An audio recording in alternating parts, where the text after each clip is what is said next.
Assalamualaikum, apakah suara saya terdengar jelas, Mas, Mbak?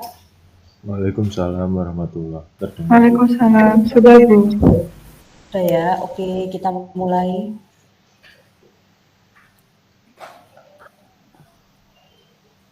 Oke, jadi topik kita hari ini adalah membahas tentang tahap praproses. Jadi sebenarnya tahapnya banyak ya. Jadi saya refresh sedikit ingatan Anda ya. Sebagaimana kita tahu bahwa dalam sebuah sistem key generation kemarin itu ada beberapa. Mas Anton, saya minta tolong di screenshot ya nanti ya, kirim ke saya hasil screenshotnya untuk kehadiran, karena kita kan di luar etol ya. Baik, Bu. Oke, jadi sebagaimana kita tahu dalam sistem key generation kemarin ada beberapa tahapan yang harus dilakukan ya. Yang pertama ada apa kemarin itu ada channel probing ya. Tujuannya untuk apa channel probing? Untuk pengukuran kan gitu ya. Kemudian ada yang namanya praproses ya. Praproses tujuannya apa? Ya supaya untuk menghilangkan noise dan lain sebagainya ya, sehingga tingkat kemiripan sinyalnya juga semakin tinggi dan secara otomatis akan mampu untuk menghasilkan kunci simetri yang semakin tinggi juga. Jadi probabilitas untuk mendapatkan kunci yang simetri atau yang sama antara pengirim dan penerima itu juga semakin tinggi, gitu ya. Nah, hari ini kita akan membahas salah satu dari tahap praproses dalam hal ini yaitu Kalman filter ya. Jadi tahap praproses itu banyak ya. Anda bisa pakai Kalman filter, Anda bisa menggunakan discrete quotient transform ya, Anda bisa menggunakan polynomial regression. Jadi banyak sekali yang bisa digunakan. Nah, yang kita gunakan sekarang itu adalah menggunakan Kalman filter. Oke, outline atau topik yang mau dibahas. Yang pertama adalah tujuan dari praproses, yang kedua adalah tahapan dari Kalman filter ya. Nah, apa sih tujuan praproses? Tujuan praproses ini adalah sebagai upaya untuk peningkatan reciprocity ya atau preproses ya. Jadi reciprocity itu apa sih? Kemiripan. Itu reciprocity. Oke ya, jadi sebagai upaya untuk meningkatkan reciprocity atau kemiripan ya, sehingga mengurangi ketidakcocokan parameter kanal wireless hasil pengukuran ya. Parameter yang digunakan itu adalah koefisien korelasi. Oke. Kita yang dimaksud dengan kemiripan itu adalah jangan disamakan bahwa kuncinya harus sama persis ya. Contoh kalau kita punya misalnya ya, kita punya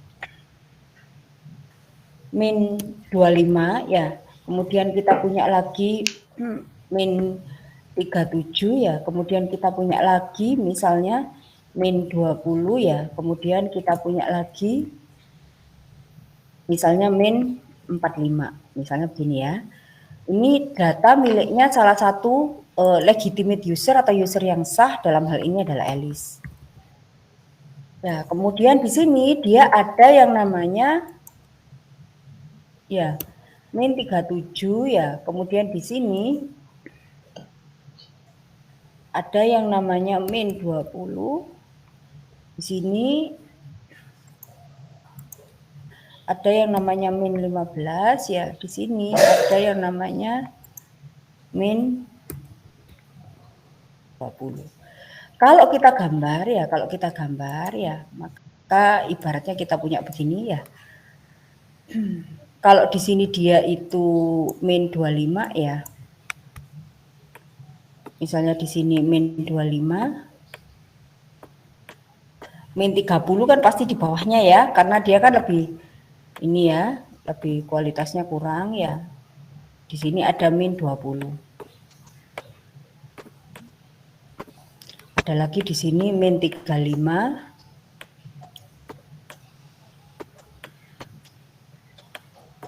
Ada lagi min 40 ya.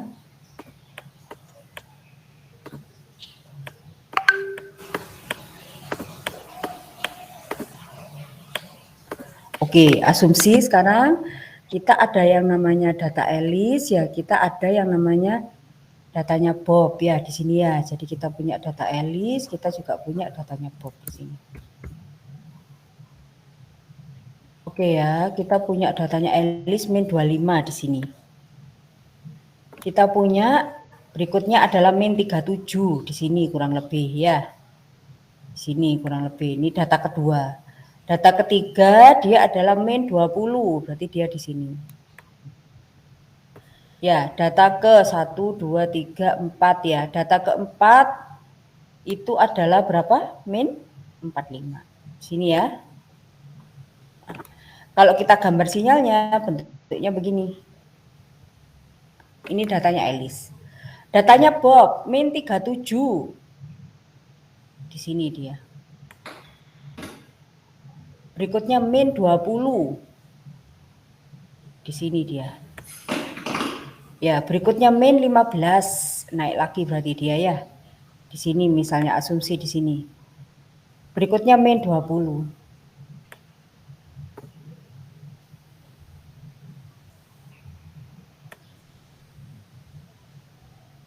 Nah, ini kalau kita lihat secara kasat mata, kita akan mengatakan bahwa sinyalnya sama sekali tidak mirip gitu loh. Ya, jadi dari data yang sudah peroleh yang sudah pernah saya tunjukkan ya, kalau dia itu mirip, maka sinyalnya dia bisa jadi sangat mirip gitu loh. Naik turunnya juga kelihatan sangat mirip gitu. Nah, ini kita lihat juga orang secara kasat mata beda banget. Wong ini data pertama di sini.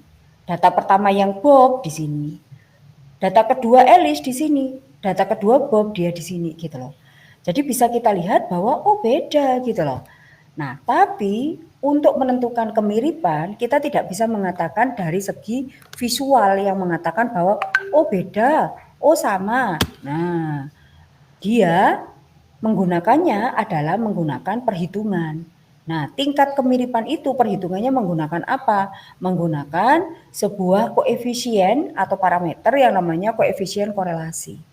Bagaimana cara menghitungnya? Ini kita lihat ya.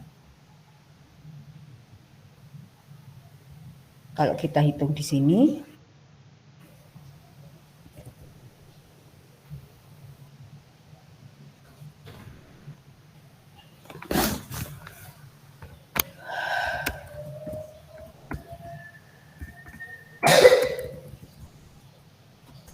pakai sebuah perhitungan yang namanya koefisien korelasi persen.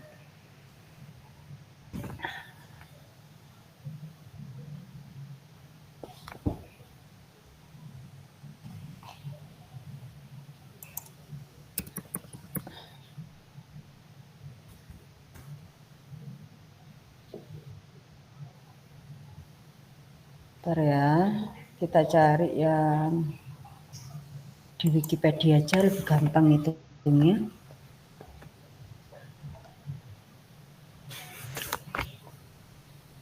Oke, di koefisien korelasi persen ini loh, kok nggak kelihatan ya?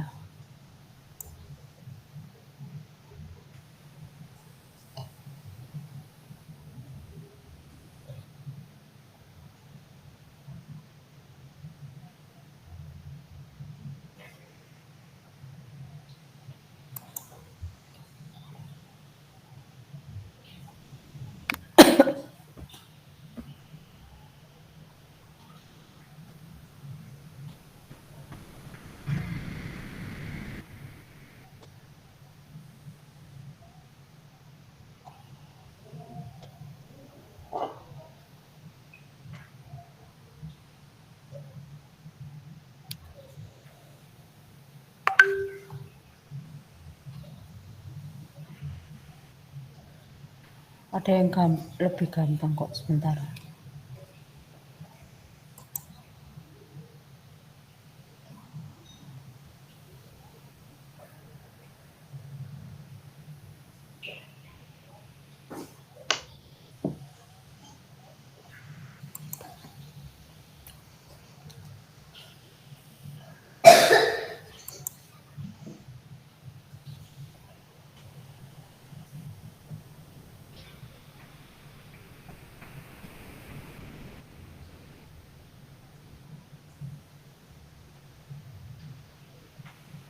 Rumusnya kok enggak keluar ini? Kok pakai N ya? Ya wis tak apa-apa lah.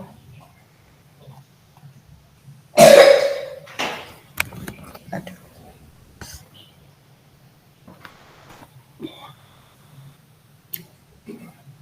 Oke ya, jadi ini adalah rumus dari korelasi persen. Anda bisa menggunakan cara yang lain asalkan rumusnya ya. Jadi kita mencari nilai R atau koefisien korelasi persen ini tadi nilainya ya. Caranya adalah kalau kita punya data. Jadi kalau kita menghitung koefisien korelasi persen itu kita harus punya dua data. Ya, misalnya ini dia data X dan Y. Nah, data X dan Y ini bisa kita ganti dengan data ini tadi. Data miliknya Alice sekaligus juga data miliknya Bob. Ya, jadi ini bisa diganti data milik Alice, data milik Bob. Kalau X sudah ketahuan, maka otomatis kita bisa menghitung nilai X kuadrat. Y ketahuan, kita bisa menghitung nilai Y kuadrat. Kan gitu ya. Kemudian nilai X, Y juga bisa dihitung. Kemudian nanti kita tinggal menggunakan rumus yang ada di sini. Ya, nilai N, ya ini ada caranya ya. XI kalikan YI, ini rumusnya dari koefisien korelasi persen. Saya yakin Anda bisa menghitung. Nah, kemudian nanti hasil yang didapat apa? Hasil yang didapat di sini itu adalah misalnya ya 0,5477 misalnya. Nah, kunci dari tahap praproses ya, kunci dari tahap praproses itu adalah semakin tinggi koefisien korelasi yang diperoleh, ya, maka secara otomatis dia memiliki tingkat kemiripan yang semakin tinggi. Gitu ya. Nah, nilainya saya sudah menjelaskan di minggu sebelumnya, nilainya adalah antara min 1 hingga 1. Nah, semakin dia mendekati min 1, maka nilainya semakin tidak mirip, bahkan berkebalikan. Kalau semakin mendekati 1, maka nilainya semakin mirip. Jadi nggak harus 1 dan kayaknya kecil kemungkinan bisa 1. Tapi semakin dia mendekati 1 saja, maka sudah semakin bagus. Itu berarti sinyalnya semakin mirip, sehingga kemungkinan untuk mendapatkan kunci simetri yang sama itu juga semakin tinggi. Ada pertanyaan sampai di sini untuk koefisien korelasi persen? Bisa dihitung di sini ya. Ini caranya sudah ada, langkahnya sudah jelas, kita tinggal masukkan. Jadi kalau kita punya 10 data, ya tinggal dimasukin aja. Ya, berarti kalau ini tinggal diganti min 25, min 30, min berapa, dihitung E kuadratnya berapa, Y kuadratnya berapa, X, Y. Ini terus caranya pakai ini. Saya pikir sudah jelas pakai file ini, pakai web ini. Oke. Ada pertanyaan sampai sini untuk koefisien korelasi persen, Mas, Mbak? Belum ada. Belum ya? Oke. Saya harus menerangkan soalnya sudah masuk materi UAS ya, jadi soalnya udah dikumpulin, jadi mau nggak mau kita harus ini sama ketemu satu kali lagi minggu depan. Jadi yang pertama ya tujuan praproses itu adalah meningkatkan reciprocity. Reciprocity ini parameter yang digunakan adalah koefisien korelasi tadi untuk mengukur sinyal RSS-nya tadi dia tingkat kemiripannya tinggi atau tidak, gitu ya. Kemudian nanti yang kedua ya urusannya adalah dengan ketidakcocokan bit atau key disagreement rate ya antara kedua pengguna yang sah. Ya, jadi nanti Anda bisa mengurangi ketidakcocokannya itu kalau sinyalnya semakin mirip. Nah, tapi hari ini kita fokus pada kesamaan reciprocity atau kemiripan ya dengan menggunakan parameter yang namanya adalah koefisien korelasi. Itu ya. Oke, ini adalah Kalman filter. Ya, jadi persamaan umum dari Kalman filter itu adalah bentuknya seperti ini. Kita punya K, ini adalah Kalman gain ya, kemudian Z ini adalah measured value atau nilai yang diukur ya. Kemudian ini adalah estimasi previous estimation ya. Sedangkan yang ini adalah hasil yang didapatkan dari beberapa kali looping nanti yang digunakan untuk previous estimation. Oke. Kemudian berikutnya kita membangun model ya, kita membangun model. Jadi tidak semuanya atau serta-merta dari rumus yang digunakan di Kalman filter itu kita gunakan. Jadi kita gunakan Kalman filter sesuai dengan kebutuhan kita. Oke ya. Jadi ini kalau kita lihat ya X ya ini menyatakan nilai dari sinyal yang saat ini ya. itu adalah A dikalikan XK min 1 ditambah B UK ya ditambah W ya. Kemudian Z sama dengan H XK ditambah VK. Oke ya. Kemudian nanti ya di sini A, B, dan H ini bisa berupa matrik atau angka biasa. Khusus untuk kasus di dalam key generation, maka A, B, dan H ini adalah berupa angka atau nilai. Ya, berupa angka atau nilai. Oke, jadi berupa nilai misalnya A-nya nilainya 1, B-nya nilainya 0,5 misalnya ya. Kemudian H-nya nilainya berapa gitu. Jadi berupa angka. Ada di beberapa kondisi atau kasus yang digunakan untuk akurasi dari posisi tertentu, misalnya dia menggunakan matriks. Nah, kalau kita di dalam key generation tidak menggunakan matrik tapi menggunakan angka. Oke ya. W ini adalah proses noise, sedangkan V ini adalah measurement noise. Jadi noise yang terjadi karena faktor pengukuran, ya yang ini noise yang terjadi karena faktor proses.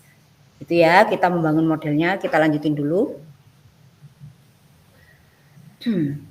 Nah, di dalam Kalman filter, kalau kita memulai sebuah proses, nanti ada mekanisme yang terus diulang-ulang gitu loh. Yang terus diulang-ulang ya. Jadi setelah time update, measurement update, balik lagi ke sini, time update, measurement update, time update, measurement update, time update, measurement update. Terus diulang-ulang ya. Sehingga awalnya bentuknya sinyalnya itu yang awalnya acak ya, dia nanti memang semakin lama semakin smooth gitu loh. Sehingga tingkat kemiripannya memang semakin tinggi gitu. Nah, kalau kita lihat di sini ini kan A ya, kita lihat di sini ya, ini A ya ditambah B UK ya. Kemudian nanti ya, kemudian PK di sini ya, ini sama dengan A ya, PK ya ditambah dengan Q di sini. Sebentar. Kemudian nilai yang sudah diperoleh di sini, kita punya nilai jadi XK, ini kita punya nilai awal ya, kita punya XK nilai awal dari time update ini tadi ya. Kemudian kita punya nilai PK ya yang diperoleh ya. Kemudian nilai XK ini tadi akan menjadi ya XK yang di sini ya, ini akan menjadi input bagi measurement update di sini. Nah, sehingga data ini ya ini diperoleh dari data yang diperoleh dari time update. Gitu ya. Kemudian kita punya nilai di sini ya. Nanti masalah angka saya bahas nanti ya. Kemudian kita juga punya PK ya di sini yang menyatakan G-nya tadi ya. PK ini ya, ini data di sini ya. Ini diperoleh dari data yang diperoleh dari time update ini tadi. Jadi memang di dalam Kalman filter itu mekanismenya adalah ada proses time update, ada proses measurement update. Jadi setelah diprediksi, dikoreksi. Setelah diprediksi, dikoreksi. Setelah dikoreksi, balik lagi diprediksi. Jadi nilainya itu bolak-balik. Setelah diprediksi, dikoreksi. Setelah dikoreksi, dia balik lagi diprediksi. Terus diulang-ulang seperti itu sampai datanya selesai. Jadi kalau misalnya kita punya 30 data RSS atau quad signal, maka ada 30 dia di time update, measurement update, time update, measurement update, time update, measurement update. Begitu ceritanya. Oke ya. Oke, kita lanjutkan.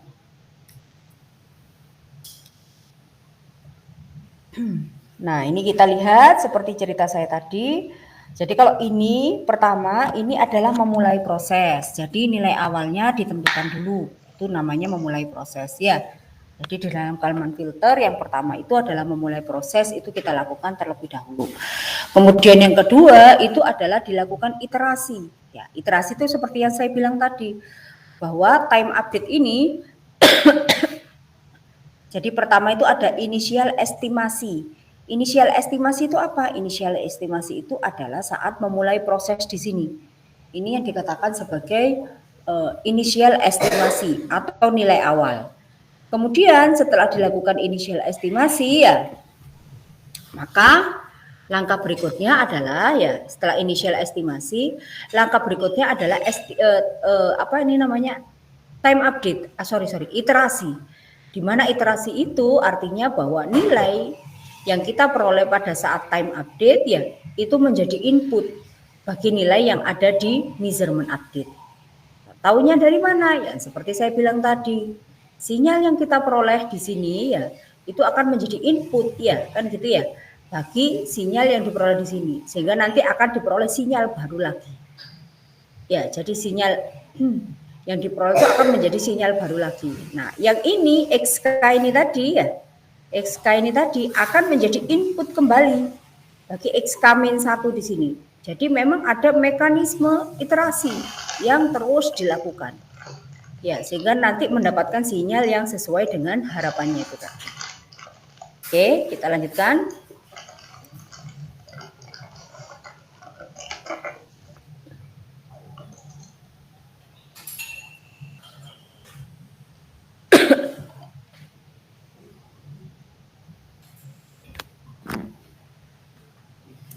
Bentar ya.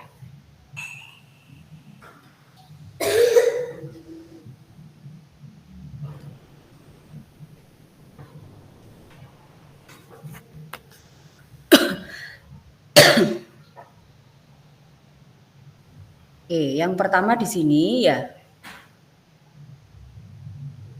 XK ya. Ini sama dengan XK-1. Kenapa? Karena nilai A, Q, dan H itu diasumsikan 1. Coba kita lihat di sini. Ini di mana ini? Di time update ya. XK sama dengan XK-1. Nah, XK sama dengan XK-1. Nilai A-nya diasumsikan 1. Ya, nilai A-nya diasumsikan 1. Ya, itu asalnya dari situ. Nilai A-nya diasumsikan 1. BUK ya. Jadi B ya dan U ini adalah faktor kontrol. Jadi ini berlaku jika ya di dalam pengukuran sebuah sinyal itu ada yang mengontrol sistem kita. Nah, ada controlling di sistem kita. Nah, yang terjadi adalah tidak ada controlling di sistem kita. Jadi kayak misalnya ada 2 user, Alice dan Bob misalnya. Ya, ada 2 legitimate user. Maka Alice dan Bob itu mereka melakukan channel probing. Sehingga masing-masing mendapatkan sinyal, baik itu di Alice maupun di Bob. Ya, ada sinyal baik itu di Alice maupun di Bob. Ya, kemudian mereka melakukan proses key generation, mulai dari channel probing, kemudian nanti dirubah jadi bit, sampai nanti jadi kunci gitu. Tidak ada yang ngontrol pihak lain, sehingga diasumsikan BUK-nya ini 0 gitu loh Mas Mbak. BUK-nya itu 0. Karena di sini dia 0, kemudian nilai A-nya adalah 1, maka XK sama dengan XK-1. Artinya bahwa sinyal sekarang itu tergantung dari sinyal sebelumnya saja. Tidak ada parameter yang lain gitu. Sehingga ini adalah asal dari XK sama dengan XK-1. Ada pertanyaan enggak sampai sini? Jadi kenapa kok kita kan membangun model nih ceritanya, membangun model ya, membuat sebuah rumus. Nah, ini adalah alasan kenapa kok kita pakainya XK sama dengan XK-1. Jelas ya? Oke, kalau nggak ada pertanyaan saya lanjutkan. Berikutnya adalah PK sama dengan PK-1. Ya, kalau rumus aslinya apa itu namanya Kalman filter ya, itu kan PK sama dengan PK-1 ya. Maka nilai A-nya kan 1 nih Mas Mbak. Kalau ini 1 kan pasti ya sudah 1 aja hasilnya. Di apapun, dipangkatin berapapun kan 1 ya. Q-nya diasumsikan di awal dia tidak mempengaruhi ya, sehingga di sini Q-nya diasumsikan dia 0. Sehingga di sini di sini misalnya ya kalau kita pakai kayaknya Q-nya. Nah, ini di sini dia menggunakan PK-1 karena Q-nya diasumsikan Q-nya diasumsikan 1 ya, sebentar. Kalau Q-nya 1 harusnya plus 1 ini. Berarti kalau ini kan Q-nya diasumsikan 0, iya, benar enggak ya? Jadi Q-nya diasumsikan 0 sehingga tinggal PK-1. Tapi kalau Q-nya diasumsikan 1 harusnya kan ditambah 1 gitu. Ngerti ya ceritanya ya, asal mula sehingga PK itu sama dengan PK-1. Pastikan bisa ya Mas Mbak, karena kalau UAS saya tinggal merubah parameternya saja. Berarti Anda ngikuti, saya mohon Anda bisa mengerti ya. Nah, kalau ada yang tidak ngerti boleh ditanyakan. Rumus ini juga begitu, K ya sama dengan PK dibagi PK plus R. Dari mana ini Bu asalnya? Dari sini. Balik lagi ke rumus ini. Ya, K sama ya, ini sama sebenarnya. K sama dengan PK, hanya 1. Terus P-nya berapa tadi? P-nya berapa? Oh, oke, P-nya tergantung dari nilai ini ya, Kalman G-nya ya, PK-nya. Berarti hanya 1 ya. R-nya diasumsikan enggak ada ya. R-nya ada enggak? sorry. R-nya ada ya, sorry. Berarti kalau R-nya diasumsikan ada, jadi tergantung parameternya ya. Jadi ini urusannya dengan noise saja sih ini, noise. Kalau kita mau kasih nilai boleh, nggak dikasih nilai juga boleh ya. Kemudian P, ya H, hanya 1, berarti hilang ya.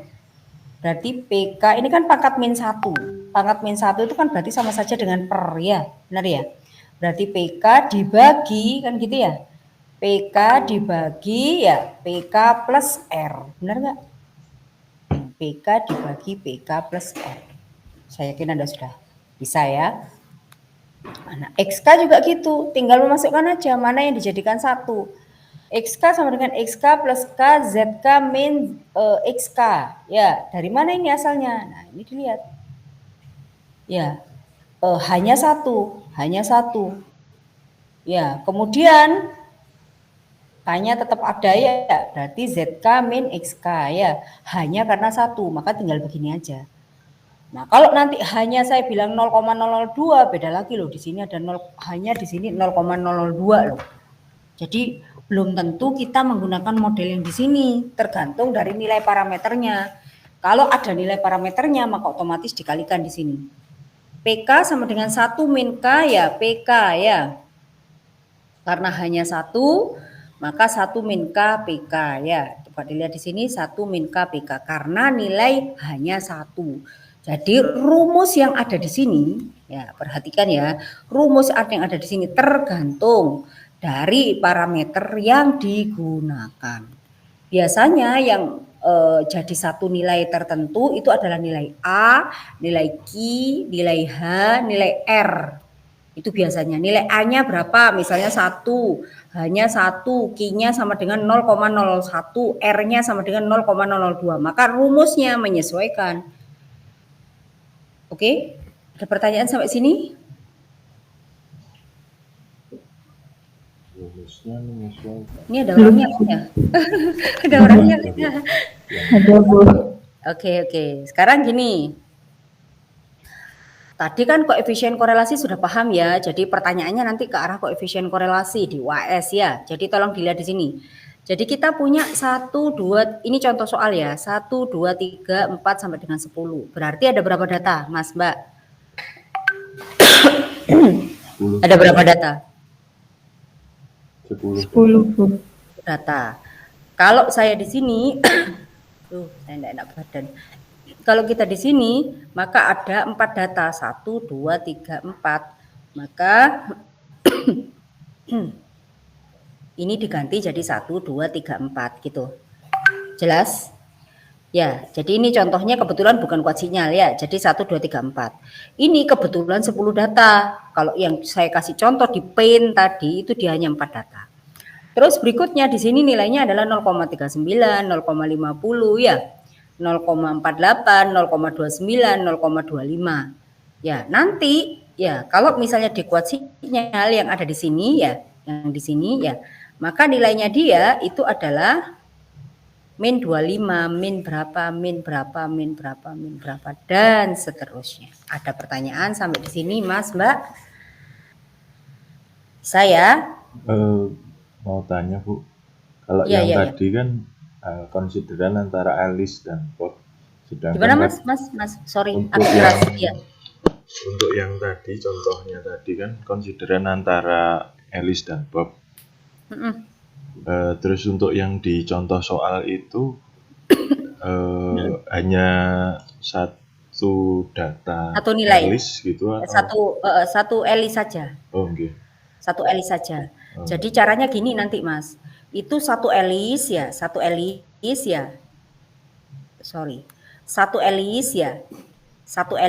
diproses sampai dengan ketemu dapat data baru hasil Kalman. Satu Elis ini diproses baru dengan menggunakan hasilnya Kalman. Sampai sini oke ya Mas ya? Iya. Terus habis itu nanti dengan cara yang sama ya, satu bob ini datanya yang ada 4 data ini tadi diproses lagi pakai ini sampai mendapatkan data baru. Nanti saya jelaskan yang mana yang data baru. Oh, gitu. Nah, berarti ini nanti kan dia menghasilkan data baru nih. Ini juga menghasilkan data baru. Data barunya itu gini. Data barunya itu nanti ini setelah diolah pakai Kalman ya min 25 min 37. Jadi bisa jadi begini hasilnya nanti data barunya. Min 26,6 misalnya lo ya. Terus nanti min 27,7 gini Mas. Terus kita punya min 28,8, terus kita punya lagi min 30. Ini hasil pengolahan pakai Kalman. Nanti ngitung koefisien korelasinya ya dengan cara yang sama Bob juga ya. Koefisien korelasinya itu adalah ini data awal. Ini data awal ya. Punyanya Elis, punyanya Bob, dihitung koefisien korelasinya. Pakai korelasi persen yang pakai cara tadi Mas, Mbak, yang saya tunjukkan di webnya tadi. Kemudian nanti kita punya data baru di sini. Data baru punya Bob kan juga ada nih data barunya, misalnya min 45,5 ya, dan seterusnya di sini. Nah, nanti kita dengan cara yang sama ya, kita menghitung koefisien korelasinya di sini, koefisien korelasi persennya. Nah, di awalnya di sini bisa jadi dia 0,2. Ya, di sini ya 0,2. Di sini nanti bisa jadi dia 0,5. Berarti kan sudah terjadi peningkatan koefisien korelasi dari data baru hasilnya Kalman. Gitu Mas ceritanya Mas. Iya. Terima kasih. Jelas ya? Oke. Nah, sekarang cara ngitungnya gimana? Maksudnya ibaratnya ini seolah-olah cara dapetin data ini sekarang. Nanti dengan cara yang sama diulang untuk Bob sehingga dapat data yang di sini. Oke, caranya gimana? Ini kita lihat. Oke, kita punya 0,39, 0,50, 0,48, 0,29 dan seterusnya. Rumusnya kita pakai yang di sini, Mas, Mbak. Dari mana asalnya rumusnya ini tadi? Seperti yang saya ceritakan tadi, tergantung dari parameter yang ada di sini. Jadi harusnya rumus awalnya itu yang ini nih, rumus awalnya. Tapi kalau parameternya dia misalnya dia itu 1, berarti kan dikalikan berapapun hasilnya 1 dan seterusnya. Oke ya, jelas. Oke, sekarang K-nya 1, 2, 3 sampai dengan 10 ini harusnya 1, 2, 3 sampai dengan 10. Tulis di sini. Ada pertanyaan? Belum ya? Terus berikutnya ada yang namanya ZK. ZK ini adalah nilai hasil pengukuran. Ini ZK.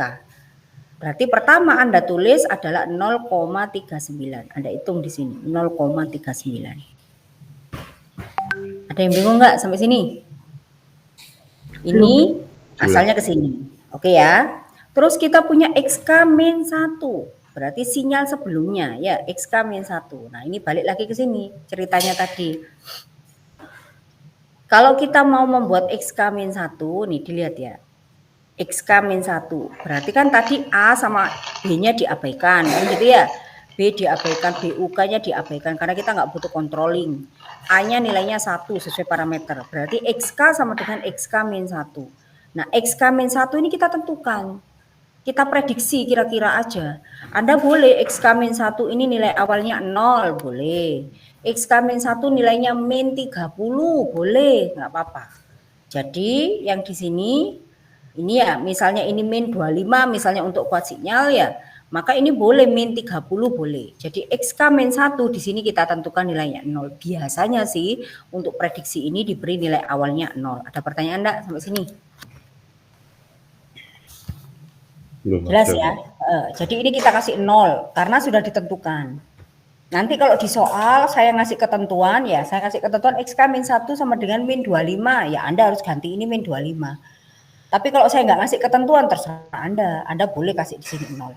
Oke, sudah ya. Terus PK ya, PK min ini ya berarti di sini dia. PK ini loh. Ya, sorry.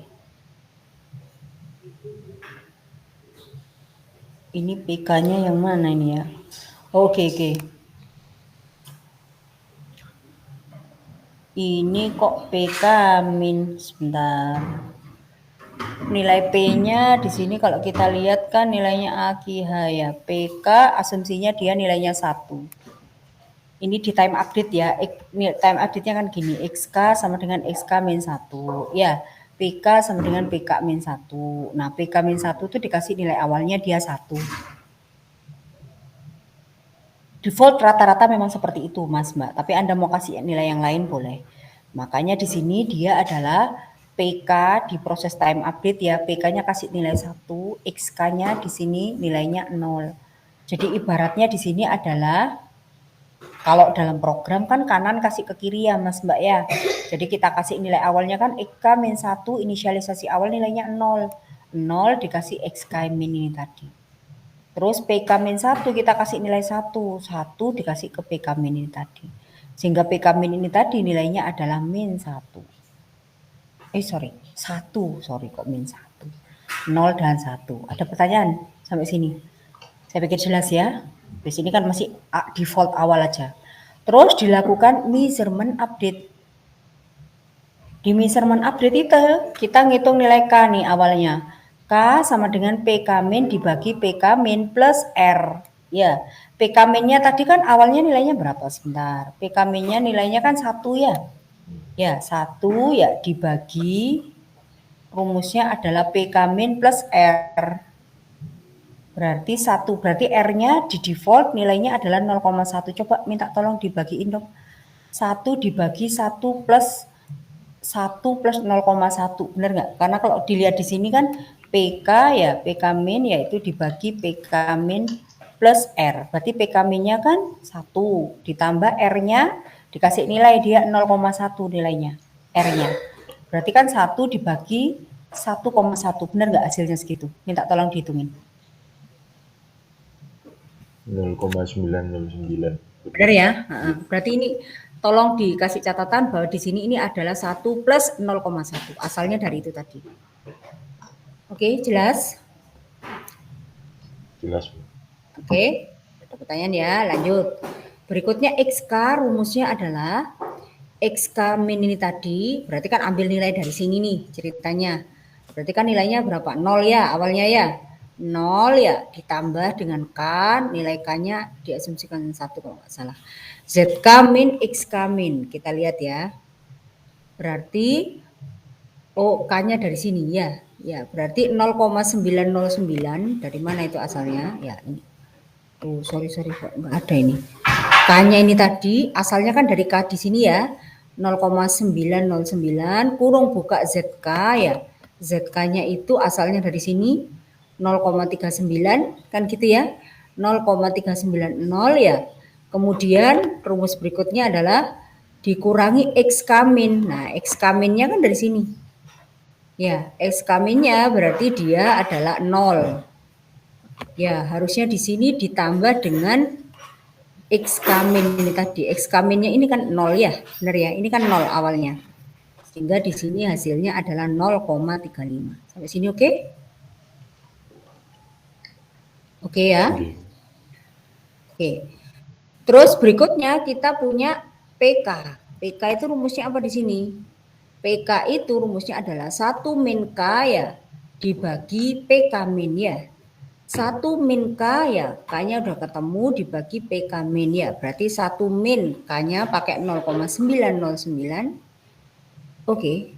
1 min 0,909 kemudian dikalikan PK min. PK min-nya adalah 1.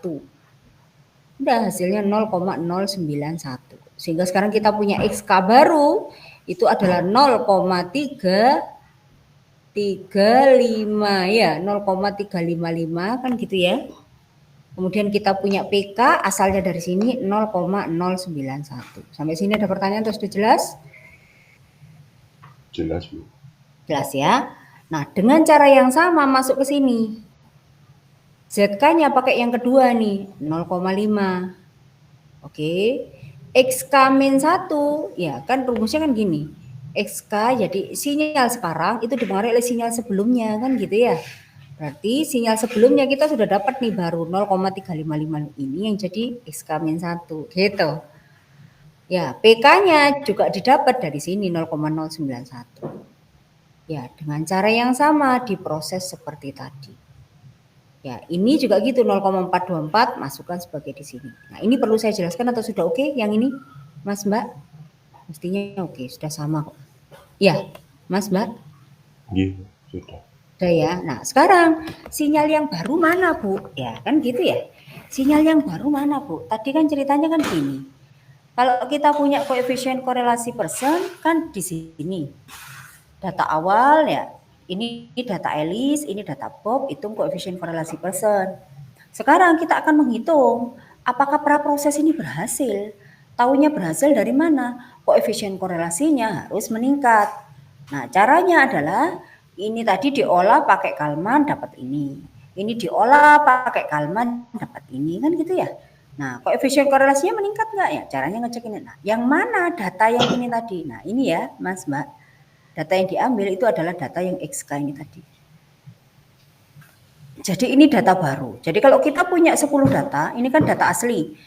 Data actual ya, data sekarang hasil pengukuran 0,39, 0,50 ini di sini. Ya, dengan proses Kalman tadi kita dapatkan XK ini tadi, sinyal ini tadi. 0,365 ini tadi. Ya, dan seterusnya ini tadi. Nah, nanti dengan cara yang sama, ini datanya Alice diolah dapat seperti ini. Nanti dengan cara yang sama, datanya Bob diolah, kita juga dapat data ini tadi. Oke, ada pertanyaan sampai di sini, Mas Mbak? Atau sudah jelas? Belum ada, Bu. Ya, jelas ya? Iya. Oke, Ya, Bu. saya pikir jelas. Nanti praktikumnya saya yakin bisa mengerjakan. Ya, ini hanya ini aja proses atau programnya ya.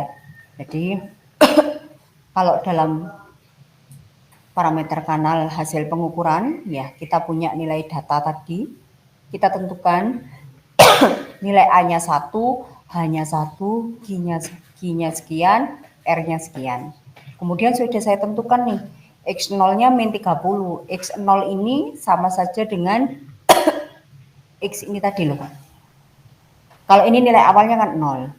Nah, maka di sini kita bisa ganti dengan ini adalah min 30 gitu loh.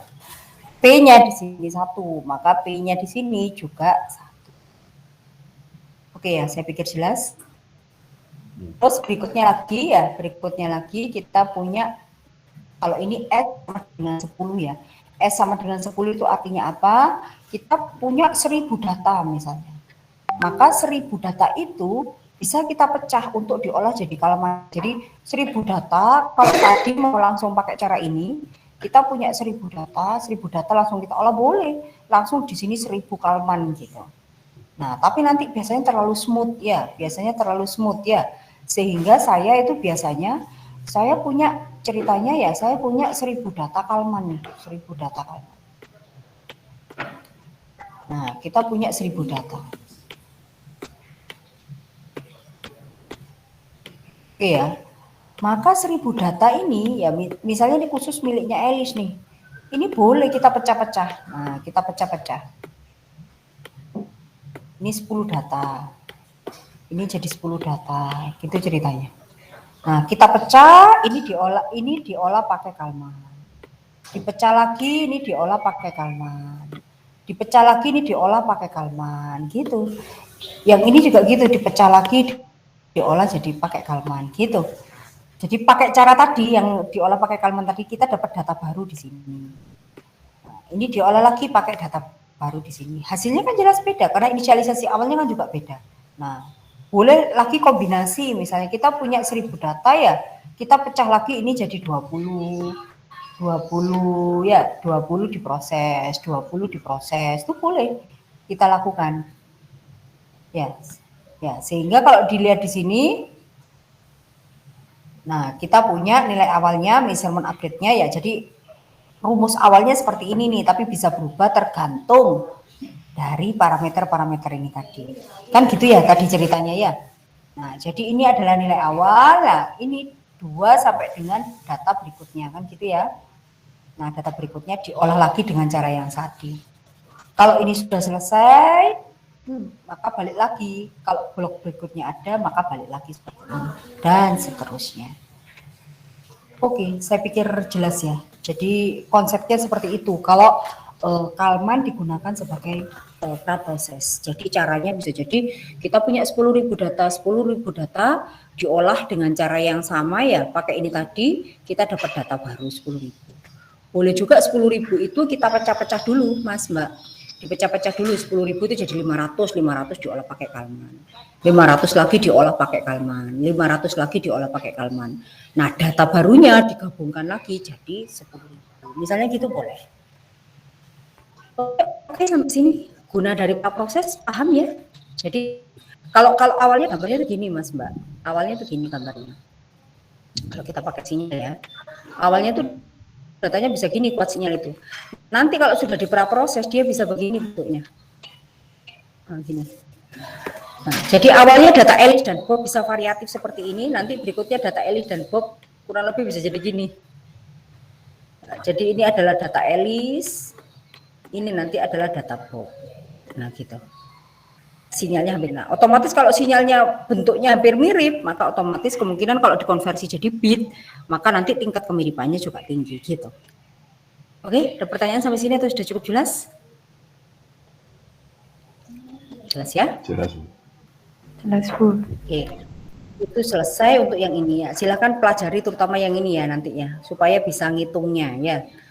Oke, kemudian berikutnya ini sudah kisi-kisi sangat jelas ya. Jadi nanti saya ada data, silakan datanya nanti dimasukkan ke sini untuk dihitung ya nanti ya. Oke. Berikutnya adalah untuk praktikumnya. Praktikumnya kita pakai Kalman filter ya. Sama lah konsepnya. Nanti saya kirimkan filenya ya. Yang kemarin udah dikumpulin ya. Saya sudah siapin di etol ya. Sudah, Bu, di etol. Oh. Saya kasih waktu berapa biasanya Mbak kemarin Mbak? 2 hari. 2 hari. Ini mau hari apa dikumpulin? Besok atau gimana? Atau Besok tuh hari apa sih? Sabtu. Sabtu? Nutut ya, besok atau minggu malam ya, nggak apa-apa. Oke. Minggu malam saja, Bu. Mirza semangat. Ya wes minggu malam ya. Jadi ini nanti ada kayak biasanya ya, file-file ya. Saya yakin Anda sudah paham, silakan dicoba nanti. Kita punya data, berarti berapa data kita? 4.000 data. Nah ya, jadi kita punya 4.000 data ya. Dia kita rubah menjadi 4.000 kali 1. Artinya bahwa dia itu menjadi jumlah datanya adalah 4.000 data. Jadi 4.000 kali 1 itu berarti 4.000 baris 1 kolom gitu ya. 4.000 baris 1 kolom. Ada mekanisme reshape. Kemudian berikutnya ya kayak tadi ya, sudah tahu ya Mas Mbak. X a posteriori ini sama dengan X tadi, nilai awalnya X-nya nilainya 0, P-nya nilainya 1. Kan udah jelas ya tadi ya. Nah, ini nilai Q-nya ditentukan 4,6, nilai R-nya ditentukan, Q-nya 0,01, nilai R-nya sekian, A-nya sekian. Jadi terserah kita sebenarnya. Kalau tadi dari contoh kan A-nya 1, hanya 1 kan gitu ya, punya kita tadi ya. Saya pikir jelas, sudah saya jelasin tadi maksud saya. Nah, ini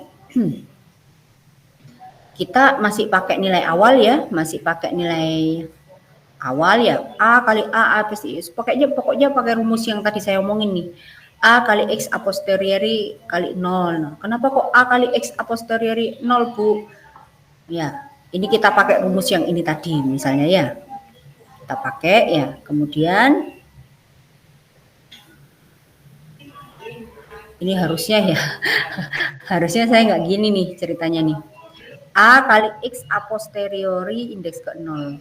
Yang di bawahnya dipakai enggak sih? Sebentar. Kok ini naik apa turun sih saya ini? Keliru nih kayaknya ya.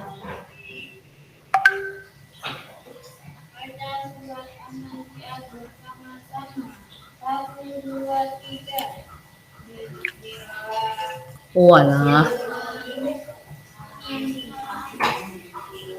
Prosesnya ada Elis dan Bob, makanya kok podo saya itu bingung sendiri, mabuk nih dosennya. Kalian melihat ada yang aneh nggak? Enggak ya, enggak aneh ya. Oh ini nih, udah benar kita. Ayo coba saya tanya ke Anda, ayo memastikan mabuk atau enggak. Udah mau selesai nih kuliahnya, ayo semangat. Ini kan ada A kali X a posteriori 0, berarti X a posteriori awal ya, nilai X awal. Saya tanya ke Anda, kenapa kok pakai A kali X a posteriori 0? Kalau yang di sini kan langsung X a posteriori itu nilai sebelumnya ini loh maksudnya Mbak. Kenapa kok kita perlu A kali, Mas Mbak? Ayo, tahu nggak kira-kira penyebabnya? Rumusnya, kenapa kok kita nggak pakai rumus yang ini? Kok nggak pakai X ini nilainya? Kan ini X sinyal sekarang itu sama dengan sinyal sebelumnya. Kalau yang tadi kan ada A dikalikan dengan X a posteriori ini tadi. Kenapa kira-kira? Ada yang tahu? Kenapa kok perlu rumus A kali bla bla bla? Ayo, ada yang tahu nggak? Ini loh rumusnya. Kan ini harusnya boleh dong, X a priori itu sama dengan X a posteriori ada indeks ke 0. Boleh kan? Nggak pakai ini. Kenapa kira-kira? Ada yang tahu nggak? Halo? Nggak apa-apa, salah boleh. Ada yang tahu nggak? Tak buka di sini. Ayo, ada yang tahu nggak? Nilai isi apa? Inisialisasinya beda Bu, parameternya. Ya, A-nya berapa itu, Mirza? A-nya berapa? 2,13. Tuh, kalau 2,3, kalau A-nya sama dengan 1 dikalikan nilai sebelumnya kan pasti tetap hasilnya nilai sebelumnya itu. Benar nggak Mirza? Kalau ini A-nya kan 2,13, karena A-nya 2,13, mau tidak mau maka A-nya harus ditulis di sini sebagai parameter. Karena kan rumus aslinya itu kan sebenarnya kan ini, rumus aslinya kan yang ini. Benar ya Mirza ya? Rumus aslinya kan ini. Nah, ini kan tidak dipakai memang. Nah, tapi kalau A-nya ini berubah, kalau 1 cukup XK sama dengan XK min 1. Tapi kalau A-nya 2,3, maka A-nya mau tidak mau harus digunakan karena mempengaruhi nilai. Jelas Mirza? Iya Bu, jelas Bu. Ya. Ya, nanti lakukan ya ini ya. Ikuti aja, ini caranya sama sudah seperti penjelasan saya tadi. Oke ya. Terus habis itu ini sudah, tapi ini untuk Bob. Ya, yang tadi untuk Elis, yang ini untuk Bob. Sudah. Wes, yang pertama jalankan programnya ya, buatlah laporan ya, hitunglah nilai koefisien korelasi. Nah, koefisien korelasi kalau jumlahnya 10 ngitungnya enak Mas Mbak, pakai rumus yang saya tunjukkan tadi. Tapi kalau sudah ya, kalau misalnya dia itu apa namanya, kalau datanya 4.000 Anda ngitung ya capek kan gitu ya. Jadi hitunglah nilai koefisien korelasi ya dengan menggunakan rumus yang ada di Excel. Nah, cari di internet caranya ngitung koefisien internet percent correlation dengan Excel. Tinggal sama dengan bla bla bla. Jadi data barunya tinggal dihitung, nanti nggak perlu ngitung secara manual. Nah, apakah ada peningkatan korelasi jika menggunakan Kalman? Nah, artinya dari cerita ini praktikumnya adalah kita punya 4.000 data, punyanya Elis, punya 4.000 data, punyanya Bob, kan gitu ya. Kemudian nanti 4.000 data ini kan diolah pakai Kalman tuh. Setelah diolah sama-sama pakai Kalman, dihitung koefisien korelasinya. Data awalnya juga dihitung. Data awalnya koefisien korelasinya berapa, data setelah diolah pakai Kalman, koefisien korelasinya berapa. Kan gitu ya. Kemudian nanti dilihat apakah ada peningkatan, kan gitu. Yang keempat adalah rubahlah parameter yang digunakan. Berarti ini sebenarnya ada 2 soal. Yang pertama adalah rubahlah parameter yang digunakan. Parameter yang digunakan tuh misalnya, yang pertama A-nya 2,3. Ya, yang ini data yang soal di sini. Kemudian nanti rubahlah misalnya A-nya jadi 0,5 atau A-nya jadi berapa. Entah parameter A yang dirubah, entah parameter R yang dirubah, entah parameter Q yang dirubah. Kemudian hitung nilai koefisien korelasi yang diperoleh. Jadi tujuannya nanti Anda akan melihat dengan parameter berapa dia memiliki koefisien korelasi yang terbaik. Ya, gitu ya. Ada pertanyaan sampai sini atau sudah cukup jelas?